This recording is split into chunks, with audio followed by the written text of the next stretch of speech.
আজ থেকে প্রায় ২৫০০ বছর আগে এক মহান পণ্ডিত বলে গিয়েছিলেন, একটি সাপ যদি বিষধর নাও হয় তবুও তাকে ফনা তুলে থাকতে হয়। ঠিক তেমনি একজন মানুষকেও তার জীবনের সব কথা সবার কাছে প্রকাশ করতে নেই।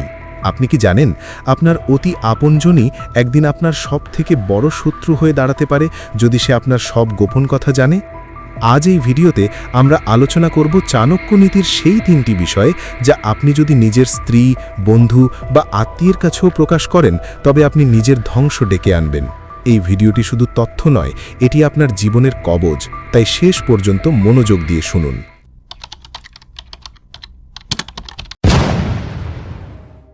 চাণক্য বলেছিলেন, আপনার ধন সম্পদ বা ঋণের কথা কাউকে বলবেন না।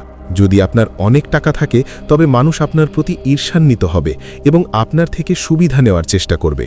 আর যদি আপনি অভাবী হন তবে মানুষ আপনাকে সম্মান করবে না, বরং উপহাস করবে। ধন সম্পদ হলো আপনার শক্তির উৎস। যখন আপনি এটি গোপন রেখে কাজ করবেন তখন আপনি সুরক্ষিত থাকবেন। অভাবের সময় মানুষের কাছে সাহায্য নয়, সহমর্মিতা খুঁজুন। কারণ টাকা আজ নেই তো কাল আসবে, কিন্তু সম্মান একবার চলে গেলে তার ফিরে পাওয়া যায় না। বাঘ যখন শিকার করে তখন সে কোনো আওয়াজ করে না। ঠিক তেমনি আপনার জীবনের বড় লক্ষ্যগুলো সবার কাছে বলে বেড়াবেন না। আপনি যখন আপনার লক্ষ্যের কথা সবাইকে বলে দেন তখন আপনার অবচেতন মন মনে করে আপনি লক্ষ্য অর্জন করে ফেলেছেন, ফলে আপনার কাজের শক্তি কমে যায়। তাছাড়া আপনার পরিকল্পনা জানলে আপনার শত্রুরা বা নিন্দুকেরা সেই পথে বাধা তৈরি করার সুযোগ পাবে। সফল হওয়ার পর পৃথিবী এমনিতেই জানবে আপনি কি করেছেন। তাই কাজ করুন শব্দহীনভাবে, যেন আপনার সাফল্য চিৎকার করে বিশ্বকে জানিয়ে দেয়। জীবনে কোনোদিন কারো কাছে অপমানিত হলে তা সবার কাছে বলে বেড়াবেন না। অনেকে সহানুভূতির আশায় নিজের অপমানের কথা বলে, কিন্তু আসলে মানুষ সেই অপমানকে নিয়ে পরে তামাশা করে।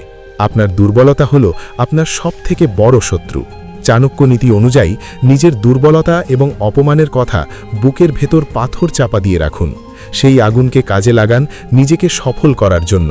যখন আপনি সফল হবেন তখন সেই অপমানকারী আপনার সামনে মাথা নত করবে। এই ভিডিওতে যদি আপনি আমার সাথে থাকেন তবে আপনি জেনে গেছেন কিভাবে নিজেকে আড়ালে রেখে অপরাজেয় হতে হয়। জ্ঞান শুধু শোনার জন্য নয়, প্রয়োগ করার জন্য। আজ থেকেই শপথ নিন, আপনার এই 3টি কথা হবে আপনার জীবনের সবথেকে বড় গোপন অস্ত্র। আপনি কি আজ থেকে চাণক্যের এই নীতিগুলো মেনে চলবেন? যদি রাজি থাকেন তবে কমেন্টে লিখুন, আমি অপরাজেয়। আপনার এই পরিবর্তনই আমাদের সার্থকতা। স্টুডিও শঙ্কর সবসময় আপনার জীবনের এই লড়াইয়ে পাশে আছে।